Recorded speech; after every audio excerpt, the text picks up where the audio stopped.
merveilleux Sauveur. Wow! Est-ce qu'on a besoin de se rappeler ça chaque jour? Qu'on a un merveilleux Sauveur? Puis des fois, je dirais, on a besoin de se le rappeler plusieurs fois par jour. Parce que, malheureusement, on est oublieux. Des fois, moi, je réalise que souvent, les chants qu'on a les dimanches, on devrait continuer à se les chanter dans la semaine. Même, je dirais, c'est un privilège, je trouve, pour ceux qui font la louange, c'est qu'eux autres sont obligés de se pratiquer. Hein? Fait que probablement que dans la semaine, ils ont obligé de se les chanter, puis ils ont obligé de s'écouter les chanter, puis finalement, ça a un effet de se tourner vers Dieu, de nous approcher de Dieu. Mais on devrait faire la même chose, exactement la même chose, c'est-à-dire chanter. Si vous chantez faux, c'est pas grave. Faites-les tout seul quand vous êtes caché, peut-être, si ça vous gêne. Puis en même temps, moi, ce que je me dis, c'est qu'il y a un filtre que, quand ça arrive aux oreilles du Seigneur, c'est comme une mélodie céleste. En tout cas, c'est ce que je prie et j'espère pour moi-même, là, parce que j'ai besoin que la mélodie soit un peu filtrée, tout ça. Je réalisais tantôt en disant mes annonces, j'ai fait une erreur. Les évangiles langue seconde, ce n'est pas après le 21. Donc, pas après la réunion de membres qui va être le 21, mais plutôt au milieu. La réunion de membres va être au milieu. Donc, dans 2 semaines, ça commence l'évangile langue seconde. Donc, c'est ça. Donc, un petit rappel qui est là. Donc, ce matin, on est dans la poursuite de notre road trip sur la route 66. Ce matin, on est rendu dans le livre des Lamentations de Jérémie. On aurait pu appeler ça juste le livre des Lamentations parce que on n'est pas convaincu que c'est nécessairement Jérémie qui a écrit ce livre-là. Mais je me suis dit, hey, c'est le fun. Aujourd'hui, on est rendu dans le livre préféré des Québécois. Le livre des Lamentations, le livre des chiolages peut-être, le livre des plaignards. Hey, wow, enfin, on va peut-être avoir le droit de se plaindre. On va peut-être avoir le droit de se lamenter sur notre sort. Et même, on est peut-être étonné de voir ce livre-là dans la Bible, hein? Un livre où il y a des lamentations. Mais ce n'est pas juste dans le livre des Lamentations qu'on retrouve ce genre de texte-là. Les psaumes, il y en a plein. On appelle ça des psaumes de lamentation. D'ailleurs, lamentation est un psaume, et plutôt 5 psaumes ou 5 poèmes de lamentation. Et, mais quand on regarde ça, on se dit, est-ce que, comme croyants, on a le droit, nous, de se plaindre? Est-ce que Dieu nous autorise à se plaindre? Est-ce que... Puis quand on lit les livres, on a l'impression que Dieu le permet qu'il y ait de la plainte ou pas du chiolage, mais d'une certaine manière, oui. Puis peut-être que ce matin, vous allez être un peu choqué par mes propos. Non, vous allez peut-être être un peu choqué par les propos de l'auteur du livre des Lamentations. Si vous n'êtes pas très familier dans la lecture de l'Ancien Testament, peut-être même que le livre des Lamentations, c'est peut-être même un livre que vous avez peu lu ou pas du tout lu, ou peut-être que il y a certains versets que vous connaissez puis que vous repassez, mais quand vous allez voir où ils sont situés dans le livre, vous allez peut-être faire comme « Oh, ils vont prendre tout un sens différent. » Et donc, aujourd'hui, on va se laisser un petit peu challenger par les Écritures. Parce que si je vous demandais, là je sais, ceux qui sont en ligne, ils ne peuvent pas me répondre, mais même pour ceux qui sont ici, ce ne sera peut-être pas simple, mais est-ce que vous croyez qu'on a l'autorisation de se plaindre devant Dieu? De lui dire comment on se sent face à ce qu'il permet dans nos vies? J'irais même un petit peu plus loin parce que à la lumière du texte et de ce qu'on va voir ce matin, est-ce que Dieu nous permettrait de l'accuser de vouloir nous faire du mal? Est-ce que Dieu permettrait ça? Je vous le dis, hein, peut-être que votre réponse c'est non. Je vous dis, vous allez être un petit peu challengé aujourd'hui si vous avez répondu non.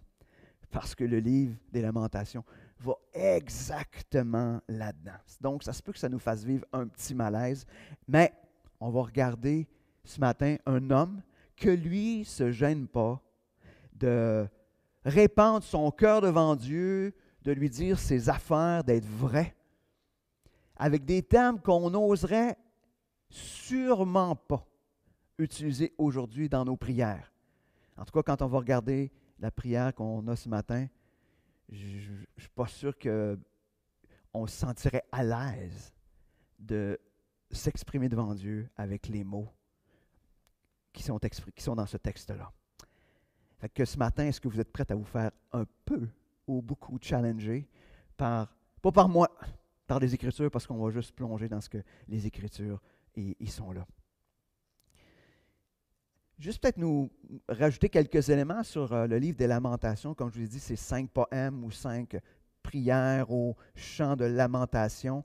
Les 4 premiers chapitres, on dit que c'est des livres, des chapitres qui sont des acrostiches. C'est-à-dire que chaque verset commence par une lettre de l'alphabet hébreu, donc 22 versets qu'on retrouve. Donc, mais quand on arrive dans le chapitre 3, il y a une petite différence, c'est que là, il y a 3 versets par lettre. Donc, on arrive à 66 versets dans le chapitre 3. Puis le 5e chapitre du livre des Lamentations, parce que c'est 5, comme je disais, 5 prières ou poèmes de lamentation, le 5e chapitre, lui, pas du tout suivi ça. Probablement qu'il en avait trop à dire, fait qu'il a dit « Hey, on va laisser faire la poésie, on va tout lancer ça d'un coup en vrac. » Probablement que c'est ça, mais je pense, on voit vraiment que l'auteur, il répand son cœur peut-être d'une manière peut-être un petit peu plus chaotique. Mais ce matin, on va s'arrêter au chapitre qui est le chapitre central, qui est le chapitre 3 dans le livre des Lamentations. On ne débordera pas de ce chapitre-là, on va vraiment rester là.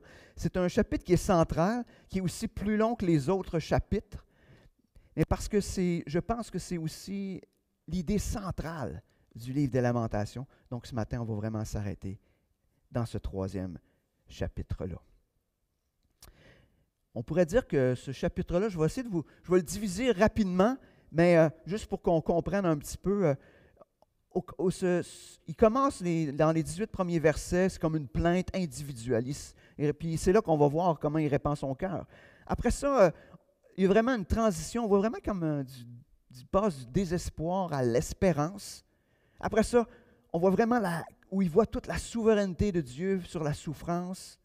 Une partie qu'on parle de la lamentation, une plainte un peu plus de groupe communautaire, puis ça termine à nouveau par une lamentation individuelle. Mais quand on commence ce chapitre-là, c'est comme, il n'y en a pas d'autre à ce niveau-là dans la Bible. Je crois que c'est le chapitre le plus dur en termes d'expression du vécu de cet homme-là devant Dieu. Donc, avant de rentrer un petit peu plus loin, aller un petit peu plus loin, on va se tourner vers ce Dieu qui est à l'écoute, peu importe ce qu'on a sur notre cœur, peu importe ce qu'on a à lui dire. Donc merci Seigneur ce matin, on peut être devant toi. Seigneur, merci parce que dans les Écritures, on retrouve des chapitres comme on va voir ce matin, qui nous permettent de voir que tu es un Dieu qui s'attend de nous à ce qu'on soit vrai, qu'on répande nos cœurs avec ce qui est vraiment dans nos cœurs, qu'on ne te cache pas ce qui est sur nos cœurs. Seigneur, on a besoin de réaliser que de toute manière, tu sais exactement ce qu'on pense. Tu sais exactement ce qui est dans notre cœur. Même si on aurait des beaux mots emballés, même si on ne dirait pas avec notre bouche tout ce qui est dans notre cœur, toi, tu le sais déjà. Et Seigneur, ce matin, que tu puisses vraiment nous emmener à être vrais devant toi, dans tout ce qu'on vit, dans ce qui est beau, dans ce qui est peut-être moins beau. Seigneur, pas pour juste se plaindre, mais Seigneur, comme on va voir ce matin, parce que tu désires nous emmener au-delà. Au-delà de cette souffrance intérieure, au-delà de ce qui est intérieur, tu veux nous emmener plus loin. Et c'est ce qu'on veut voir ce matin, que tu es ce Dieu qui se plaît à nous emmener dans une intimité de plus en plus grande avec toi. Alors Seigneur, ce matin, conduis-nous, parle-nous. On a besoin de t'entendre ce matin. Amen. Comme je vous disais, les textes de lamentation, on en retrouve dans les psaumes. Et un de ces psaumes-là que j'aime, moi, c'est le psaume 13, qui nous montre vraiment ce genre de manière de s'exprimer devant Dieu et en même temps le désir de Dieu de répondre. On va regarder l'ensemble du chapitre 13. Je vais vous lire, puis je veux juste faire ressortir l'espèce de contraste qu'on retrouve dans ces textes de lamentation. Donc, ça commence au chef des chantres. Psaume de David. Jusqu'à quand, Éternel, m'oublieras-tu sans cesse? Excusez. Jusqu'à quand me cacheras-tu ta face? Jusqu'à quand aurai-je des soucis dans mon âme et chaque jour des chagrins dans mon cœur? Jusqu'à quand mon ennemi s'élèvera-t-il contre moi? Regarde, réponds-moi, Éternel mon Dieu. Donne à mes yeux la clarté, afin que je ne m'endorme pas du sommeil de la mort, afin que mon ennemi ne dise pas « Je l'ai vaincu » et que mes adversaires ne se réjouissent pas si je chancelle. Et là, il va y avoir une coupure, où il y a un changement. Il dit « Moi, j'ai confiance en ta bonté, j'ai de l'allégresse dans le cœur. À cause de ton salut, je chante à l'Éternel, car il m'a fait du bien. » Qu'est-ce qui s'est passé entre le verset 5 et le verset 6? C'est Dieu. C'est Dieu qui est intervenu. Dieu qui répond. Dieu qui a pris soin du cœur du psalmiste et qui l'a fait passer de cette plainte à « Wow, oui Seigneur, je te vois. Je te vois agir. Je te vois puissant là-dedans. Puis j'ai confiance dans ce que tu vas faire. » Mais vous allez voir, c'est exactement ce qu'on retrouve dans Lamentation 3.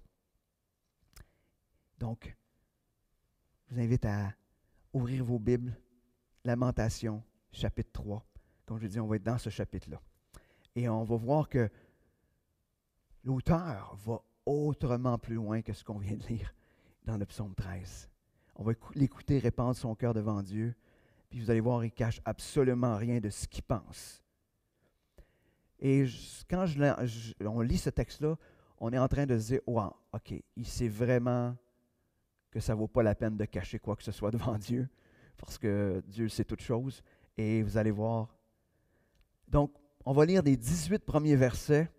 J'ai trouvé ça va peut-être être un gros bloc, mais vous allez voir l'intensité de la plainte ou de la lamentation de l'auteur.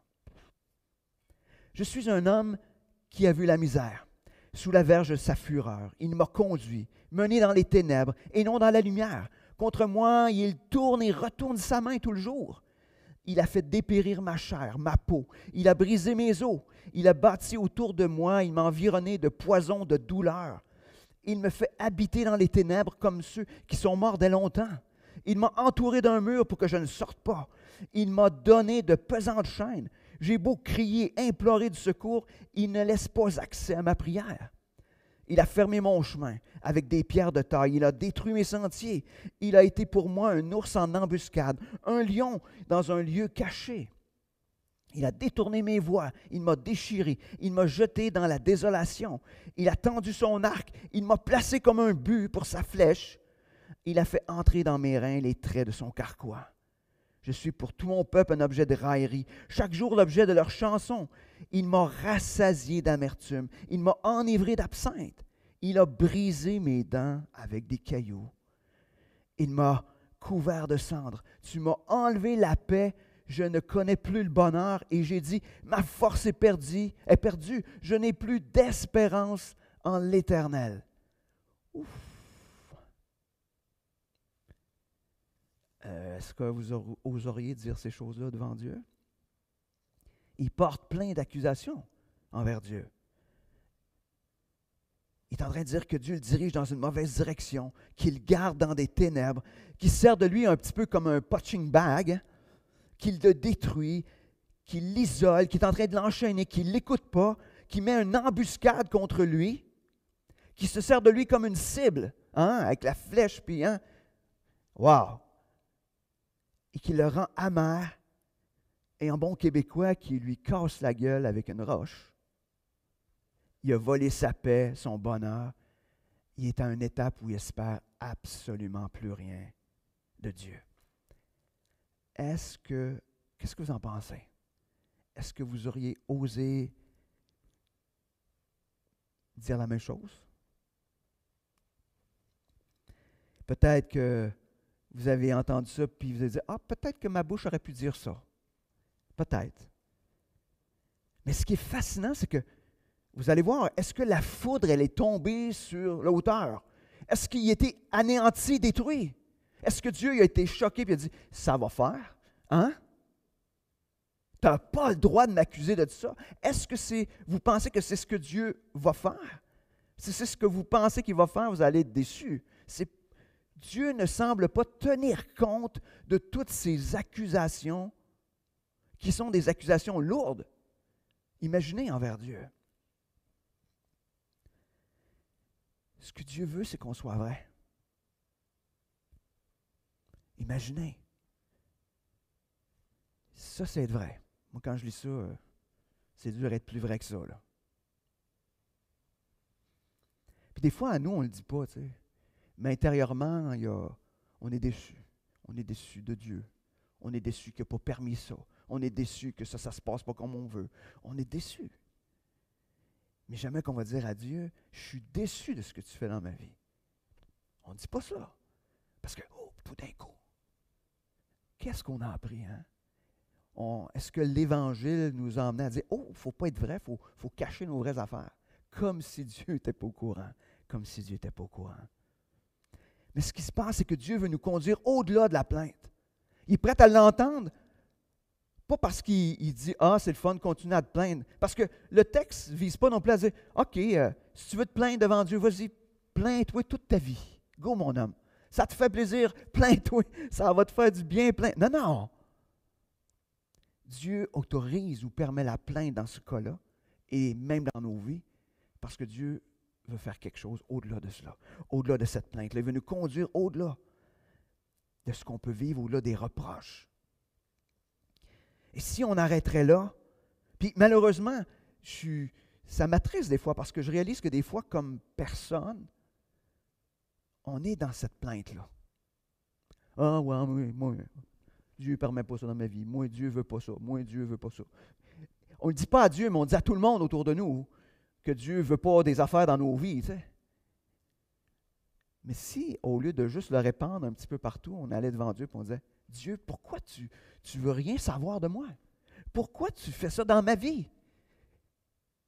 Peut-être que ça permettrait à Dieu d'offrir la réponse, donner une réponse à ce qu'on vit. On va regarder ce que Dieu accomplit dans le cœur de cet homme-là. Et Dieu veut produire une transformation dans le cœur. Dieu veut intervenir dans le cœur, dans nos cœurs. Et c'est exactement la même chose comme il fait dans ce texte-là, c'est la même chose, vous allez voir, qu'il veut faire dans nos propres vies.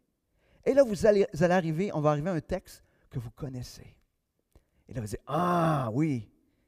Mais quand on a lu les 18 premiers versets, vous allez voir que le sens de ce texte-là devient encore plus grand. À partir du verset 19. Il dit, quand je pense à ma détresse et à ma misère, à l'absinthe et au poison, quand mon âme s'en souvient, il est abattu au-dedans de moi. Quand on est tourné vers ce que Dieu semble ne pas nous avoir donné, quand on est tourné vers la plainte, quand on est tourné vers ce qui ne va pas dans nos vies, quand on est juste là-dedans, le texte nous dit, puis c'est la même chose qui se passe, c'est notre âme, elle est abattue au-dedans de nous. On devient déprimé. On devient déprimé. Et là, vous allez voir ce qui se passe quand on laisse Dieu intervenir. Et qu'au lieu qu'on est tourné vers notre propre nombril de ce que, pauvre de petit moi, je n'ai pas cela, mais qu'on dit les vraies choses devant Dieu, ce que Dieu vient faire. Verset 21. Voici ce que je veux repasser dans mon cœur. Voici ce que nous voulons, nous, repasser dans nos cœurs. Ce qui me donne de l'espérance. Les bontés de l'Éternel ne sont pas épuisées. Ses compassions ne sont pas à leur terme. Elles se renouvellent chaque matin. Oh, que ta fidélité est grande. L'Éternel est mon partage, dit mon âme. C'est pourquoi je veux espérer en lui. L'Éternel a de la bonté pour qui espère en lui, pour l'âme qui le cherche. Wow! On connaît tous ces versets-là, hein? On se le repasse dans notre tête. Ah, tu sais, quand ça va, on dit, ah oui, les bontés de l'Éternel se renouvellent, ne sont pas épuisées. Mais, est-ce qu'on a été comme l'auteur du texte qui a répandu son cœur puis était vrai, ou on est juste en train de se repasser des versets? Je vais peut-être déranger des personnes quand je vais dire ça, mais je réalise que souvent, comme chrétiens, on se passe des versets dans notre tête comme des mantras. Hein? Ce que je vais vous expliquer, c'est comme on repasse le verset comme si c'était juste pour nous faire du bien.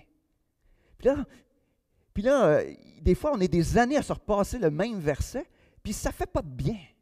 Les gens sont à la même place. Pourquoi? Parce qu'on n'est pas allé lire ce qui est écrit avant, comme dans ce cas-là. C'est-à-dire, va répandre ton cœur, sois vrai devant Dieu, et tu vas pouvoir vivre ces bénéfices-là d'avoir répandu ton cœur. Alors, soyons pas juste en train de se repasser des beaux versets qui font du bien. Je ne dis pas qu'il ne faut pas le faire, mais faisons pas juste là. Parce qu'on va passer de la plainte à se repasser des affaires, de la plainte à se repasser des textes, quand dans les faits, entre les deux, c'est la plainte devrait m'emmener à me plaindre devant Dieu ou à répandre mon cœur devant Dieu, afin que ce verset-là ne soit pas juste quelque chose que je me repasse dans ma tête, mais qu'il soit un texte que Dieu rend vivant dans ma vie. Puis que je peux m'exprimer de la même manière en disant, les bontés de l'Éternel ne sont pas épuisées. Imaginez, ces compassions ne sont pas à leur terme. Ça veut dire, pas juste, je le sais dans ma tête. Non, non. Mon cœur le sait pleinement parce que Dieu est venu prendre soin de moi. Donc, il faut passer de la plainte, comme on l'a vu, parce que cette plainte-là nous emmène à juste être en désespoir, à se tourner vers Dieu afin que lui puisse venir rendre vrai ce qu'il est. Ce qui est intéressant dans le texte, c'est qu'il rappelle, autant il avait dit dans l'autre avant qu'il n'y avait plus d'espérance en Dieu, puis là il dit, c'est pourquoi je veux espérer en lui. L'Éternel a de la bonté pour qu'il espère en lui. Imaginez, il est là, puis il dit, j'ai plus d'espérance, puis là tout à coup, oh, je espère en lui. Il s'est passé quelque chose. Dieu est venu intervenir dans le cœur. On va l'appeler Jérémie, parce qu'on parle des lamentations de Jérémie. Mais il est venu intervenir dans le cœur de Jérémie pour justement prendre soin de lui. Donc, les bontés ne sont pas épuisées. Est-ce qu'on veut que ça devienne vrai intérieurement? Pas juste dans notre tête, que Dieu vienne nous faire réaliser que ses bontés ne sont pas épuisées, puis que la compassion de Dieu sont là. Puis non seulement ça, non seulement ne sont pas épuisés, mais chaque jour, le réservoir est rempli. Chaque jour, les bontés et les compassions se renouvellent. Chaque matin, le réservoir il est toujours plein. Est-ce que chaque matin, il fait? Non, non. Ce qui se passe, c'est que rappelle-toi que c'est jamais vide. On n'arrivera pas, oh, il m'en reste juste un petit peu, je vais les économiser. Non, non, non. C'est toujours plein. Que ça puisse devenir vrai intérieurement, que la fidélité de Dieu est grande. Que Dieu est notre partage. Et ça, c'est intéressant, ce texte-là. Hein? Parce que quand il dit que Dieu est son partage, c'est l'image dans l'Ancien Testament, les Lévites ou les prêtres n'avaient pas de terrain. Dieu était leur partage. Donc, leur part qui leur était donnée. Donc, ce qu'il est en train de dire, c'est Dieu, c'est mon héritage, ou Dieu, c'est tout ce que j'ai de besoin. Je n'ai pas besoin d'autre chose. Je n'ai pas besoin d'autres possessions. Dieu est mon partage. C'est intéressant parce que le texte nous dit aussi que Dieu est bon pour celui qui cherche et qui met en lui son espérance. Mais pour arriver à ça, il a fallu que Jérémie soit vrai, qu'il répande son cœur d'une manière pas belle, une manière que ça fait comme « Hé, wow! » Il a fallu que ça commence par là. Commencer par être vrai. C'est intéressant de réaliser que quand on comprend ce que Dieu est, ça transforme notre plainte en action. On n'est plus juste en plainte. On ne peut pas être toujours dans la plainte. Et c'est pour ça que je dirais le texte préféré peut-être des Québécois, parce qu'on parle des lamentations. Mais je pense que dans notre culture, on a tendance à être des plaignards. Puis, c'est correct, mais dis-les devant Dieu, puis attends que Dieu réponde. Après ça, go, go. Puis là, je ne suis pas en train de dire, passez vite. Non, non. Des fois, cette plainte peut durer longtemps. Mais il y a un moment donné, Dieu vient répondre. Et quand Dieu vient répondre, ça nous transforme, ça nous pousse à l'action. Fait qu'il est vraiment fascinant de voir comment le début du chapitre, il semblait prendre une direction vraiment différente. Et là, tout à coup, oups, on a vraiment comme un retour vers une situation qui est rétablie. Est-ce que la situation de Jérémie était différente au début de la fin? Est-ce que la situation était réglée? Pas en tout. Il n'y avait rien de réglé. Absolument rien de réglé. Il y avait, en tout cas, il n'y a rien qui nous laisse croire dans le texte que c'était réglé. Mais ce qui était différent, c'est qu'avant, il était tourné vers lui, vers sa plainte, et tout à coup, il a vu Dieu qui est en train d'agir, puis en train de mettre sa confiance, son espérance en Dieu, puis disant, OK, les choses vont se transformer, les choses vont être différentes. Je sais que Dieu prend soin, je sais que Dieu est fidèle, je sais que Dieu il est bon avec moi, je sais qu'il a compassion de moi. Il a réalisé qui Dieu était vraiment. Et une situation qui n'est pas changée, mais un regard qui est différent, qui est tourné vers Dieu.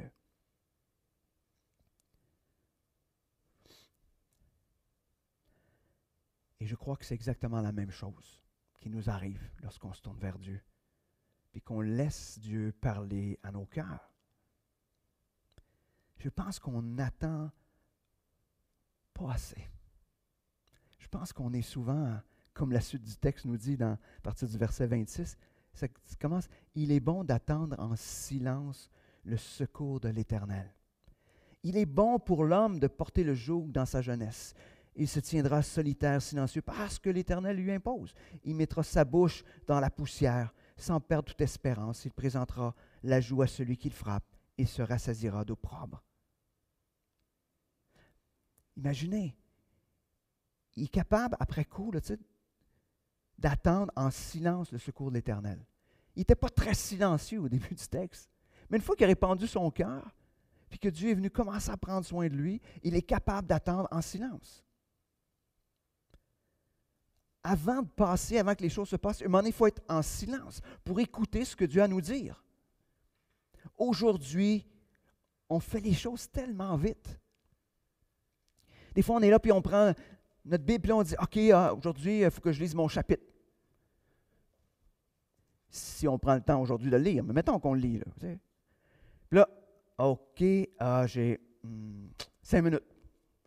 Je lis mon chapitre, j'ai lu mon chapitre, coché. Pour ça, je pars. Puis là, je dis, finalement, ça ne donne rien à lire. Ça ne donne absolument rien à lire. Vous avez tout à fait raison, si vous faites ça comme ça. Je vous dirais, on devrait se réserver plus de temps pour attendre que Dieu utilise ce texte-là dans notre vie, qu'on prend le temps de le lire. Je dirais, si c'était juste 5 minutes, prends 1 minute pour lire. Puis attends 4 minutes. Que Dieu te parle. Mais j'espère que vous avez plus que 5 minutes pour Dieu. Mais on a besoin d'être là, d'attendre en silence devant Dieu. On a besoin de répandre notre cœur, d'être vrai. Ce n'est pas toujours dans des grandes plaintes comme ça, mais de dire, Seigneur, il se passe ça, je vis telle chose, il se passe, Seigneur, j'ai besoin que tu puisses. Et là, les Écritures, c'est une manière d'être, quand on lit, c'est une manière d'être à son écoute. Mais après ça, c'est aussi une manière d'être à son écoute, de dire, OK, comment Dieu, tu vas utiliser ça dans ma vie? Comment tu vas l'appliquer dans ma vie aujourd'hui? On a besoin d'attendre que Dieu nous parle. Puis pas nous autres être en train de faire toujours du bruit. Aujourd'hui, on est trop, il faut que ça aille vite. Comme si l'Évangile et puis la relation avec Dieu, ça va vite. Essayez ça dans vos relations. Faites ça vite. Dans les couples, essayez ça, faites ça vite. Faites tout vite. On a juste 2 minutes aujourd'hui. OK. Faites ça vite, vous allez voir comment ça va être très harmonieux. Puis on pense qu'avec Dieu, de faire ça, ça va être cool, ça va être bon, ça va être... Je suis spirituel. Malheureusement, non. Donc, une attente de l'intervention de Dieu, c'est ça, ça devient bon. Une attente qui est silencieuse. Puis, Ce qu'il dit, c'est que c'est bon d'apprendre à dépendre de Dieu dès qu'on est jeune. Pourquoi? Parce que plus tard, ça va être plus difficile. Je vous dirais, si aujourd'hui vous êtes des nouveaux dans la foi, parce qu'on va le prendre dans ce sens-là, c'est le bon temps d'apprendre à dépendre de Dieu. C'est le bon temps. C'est le bon temps parce que quand ça fait des années, c'est plus difficile. Tu sais, si ça fait 20 ans, 30 ans que vous êtes venu au Seigneur et que vous n'avez pas appris à dépendre du Seigneur, c'est plus difficile. Donc, c'est bon d'apprendre à dépendre très tôt. Aussi une attente qui est sans résistance. Tu sais, il se tiendra solitaire, silencieux, parce que l'Éternel lui impose. C'est comme, OK, c'est correct. Seigneur, je vais être en attente. Je ne résiste pas. Une attente qui est sans murmure. Une attente qui est humble. Hein, la bouche dans la poussière, ça veut dire, tu peux-tu être sûr d'une chose, c'est quand tu as la face dans la terre, tu ne parles pas. Mais aussi, d'être courbé devant Dieu, c'est cette attente qui est humble. Seigneur, je m'humilie. Je te laisse toute la place. Intéressant, il parle de présenter l'autre joue à celui qui frappe. Exactement ce que Christ a enseigné. Hein, si quelqu'un veut frapper, c'est en l'autre jour. Sois disponible à cette relation-là avec Dieu. Pourquoi on peut faire face à aux difficultés de la vie dans cette attitude? Pourquoi vous pensez? C'est parce que Dieu est intervenu.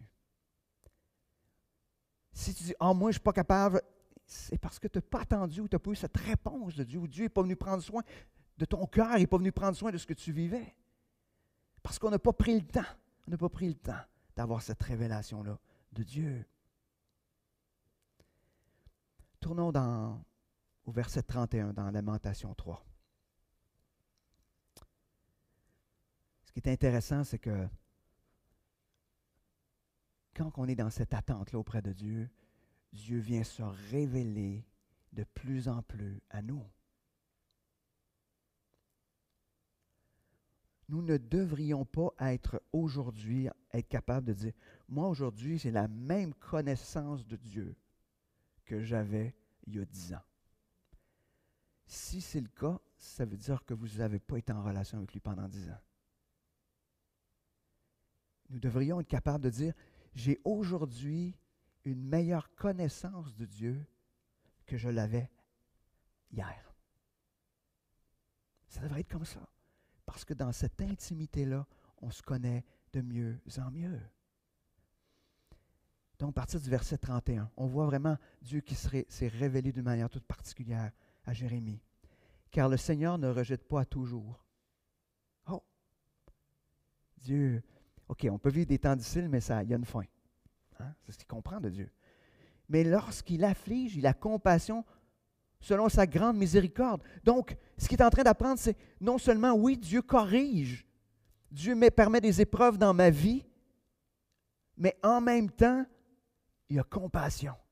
C'est jamais dénué c'est jamais sous l'effet de la colère, c'est jamais dénué de cette compassion, de cet amour qu'il y a pour nous. Puis il y a compassion selon sa grande miséricorde. Dieu prend soin, hein, miséricorde vient du mot misère, hein? Ça veut dire que Dieu prend soin de ceux qui vivent de la difficulté ou de la misère.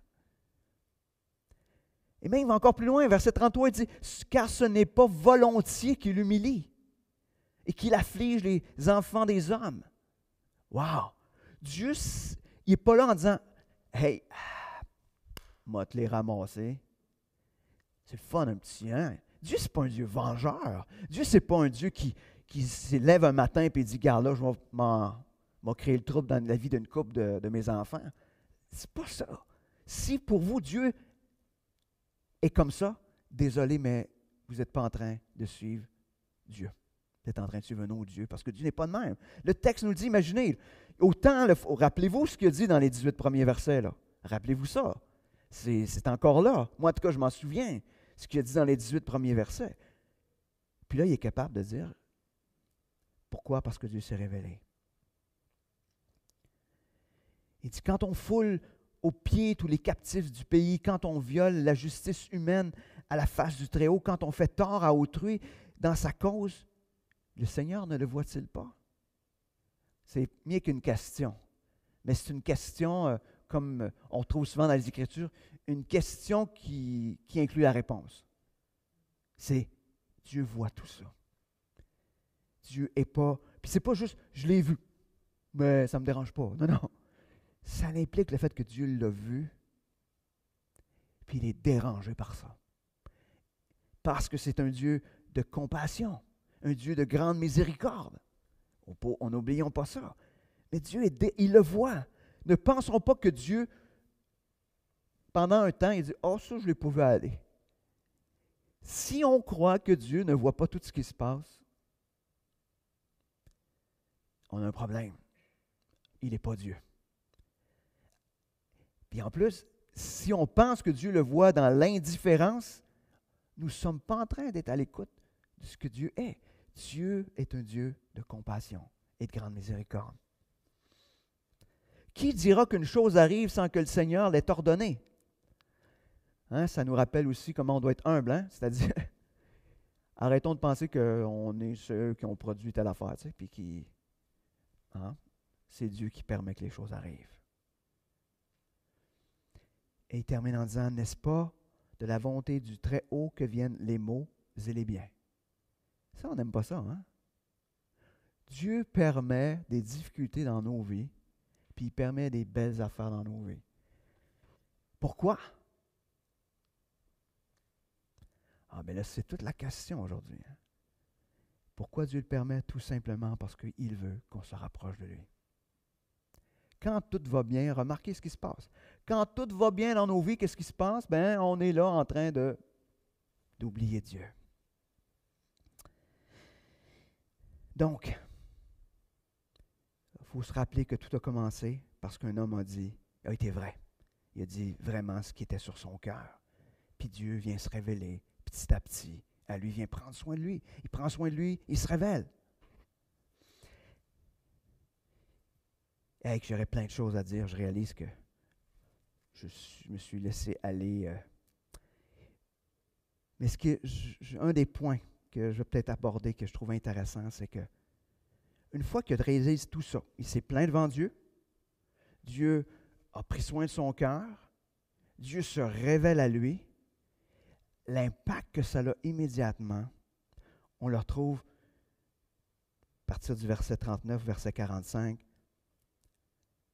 Pourquoi l'homme vivant se plaindrait-il? Que chacun se plaigne de ses propres péchés. Recherchons nos voies et sondons. Et retournons à l'Éternel, élevons nos cœurs et nos mains vers Dieu qui est au ciel. Nous avons péché, nous avons été rebelles, tu n'as point pardonné. Tu t'es caché dans ta colère et tu nous as poursuivis, tu as tué sans miséricorde. Tu t'es enveloppé d'un nuage pour fermer l'accès à la prière. Tu nous as rendu un objet de mépris et de dédain au milieu des peuples.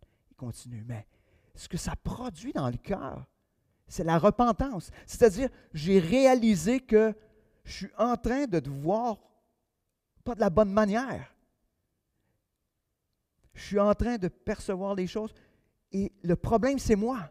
Dans ce cas-là, on a péché, on s'est éloigné de toi et Dieu, toi, tu es intervenu afin qu'on puisse se retourner vers toi. Mais ça a emmené de la repentance.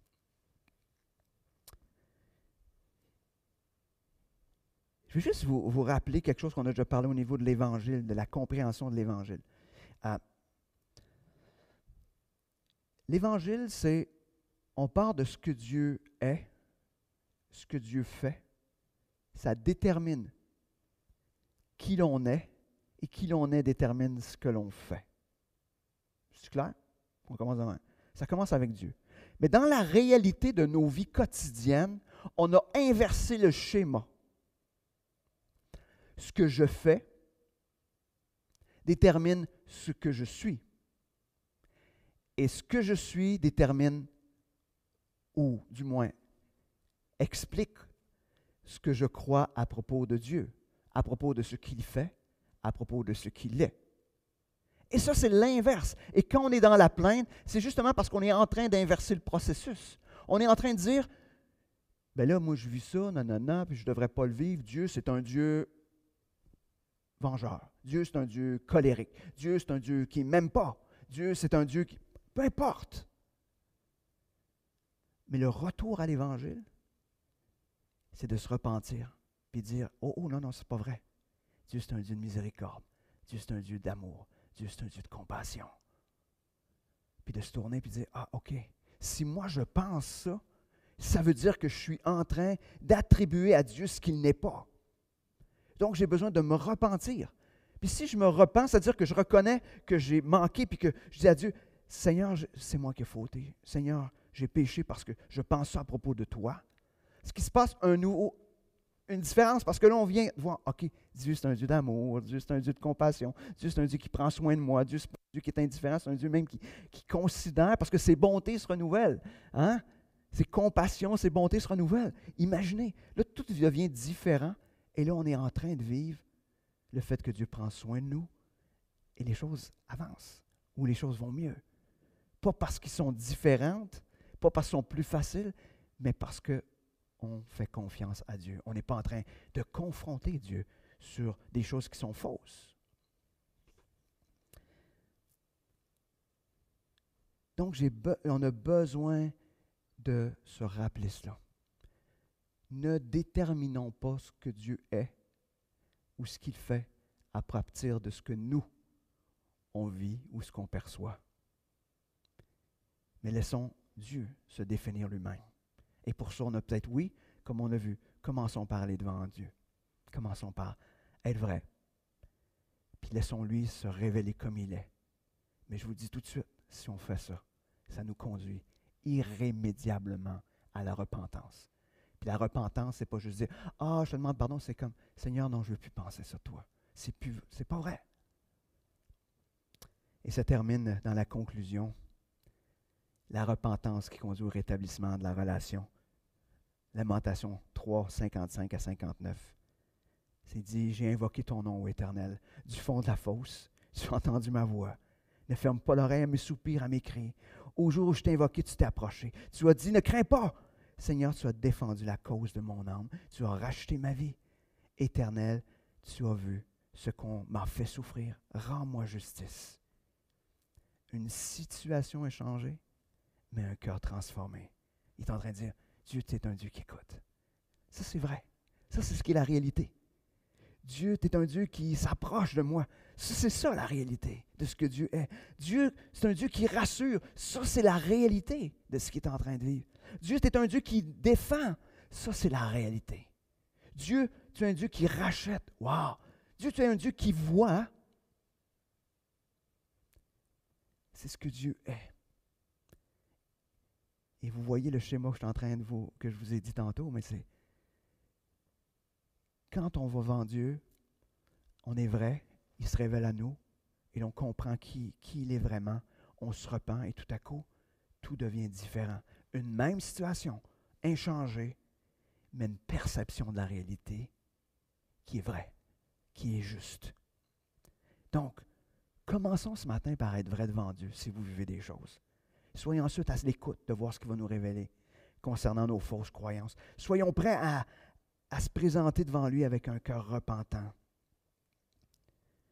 Et ensuite, viens goûter à cette relation renouvelée avec Dieu. Dès aujourd'hui, attends pas. Sois vrai aujourd'hui devant Dieu. Sois vrai devant lui aujourd'hui. Sois vrai. Laisse-toi te transformer. Laisse tes pensées être différentes. Et ce qui est intéressant, c'est quand on est vrai, puis qu'on s'écoute être vrai, dans nos oreilles, ça doit faire comme, il me semble que c'est pas Dieu, ça. Mais tant qu'on ne l'a pas dit de notre bouche, puis qu'on le rumine intérieurement, on n'est pas en train c'est pas clair qu'est-ce qu'on pense à propos de Dieu. Mais quand on le dit avec des mots, OK, je suis en train de dire que Dieu, t'es méchant. Mais pourtant, Dieu, c'est pas ce que t'es. Il faut qu'à un moment donné, intérieurement, ça fasse comme, non, c'est pas vrai. Afin qu'on ait ce cœur repentant. Et après ça, wow, venons goûter à cette réalité de ce que Dieu est. Donc, est-ce qu'on est prêt ce matin à être vrai, puis à laisser Dieu transformer nos plaintes en repentance, en nouvelle révélation de qui il est, afin qu'on puisse vivre cette relation renouvelée avec lui. Prions. Seigneur Dieu, merci. Merci pour ta parole ce matin. Merci pour ce texte qui est tellement d'actualité dans nos vies aujourd'hui, même s'il a été écrit il y a des centaines d'années. Seigneur, c'est tellement vrai. Seigneur, fais de tes enfants des gens qui vont être vrais, qui vont aller devant toi, parce qu'ils veulent te découvrir. Seigneur, viens bannir la plainte futile, inutile dans nos vies. Seigneur, on ne veut pas juste être des chialeux. Seigneur, ce qu'on veut, c'est être de ceux qui sont vrais, afin que toi, tu puisses te révéler dans ce que tu es vraiment, afin que notre relation avec toi, afin que notre vie soit transformée pour ta gloire. Ah oui, Seigneur, je te prie ce matin de venir toucher les cœurs, de nous emmener dans cette repentance. Amen. Donc, en terminant, je vous invite à venir vous connecter sur le Zoom, qu'on puisse échanger là-dessus. Si vous avez des questions, ou des choses même que vous n'êtes pas d'accord, qu'on ait ces discussions-là ensemble. C'est ça le but, qu'on puisse discuter ensemble. Donc, je vous invite à vous connecter dès que ça sera mis à off. Et rappelez-vous donc, réunion de membres le 21 février de 11h à midi et vous inscrire pour Évangile langue seconde. Donc, ça va être dans 2 semaines, donc sur 2 semaines, mais dans 2 semaines, ça va commencer. Donc, puissiez vous inscrire. Puis pour vous inscrire, demandez-moi le code rabais.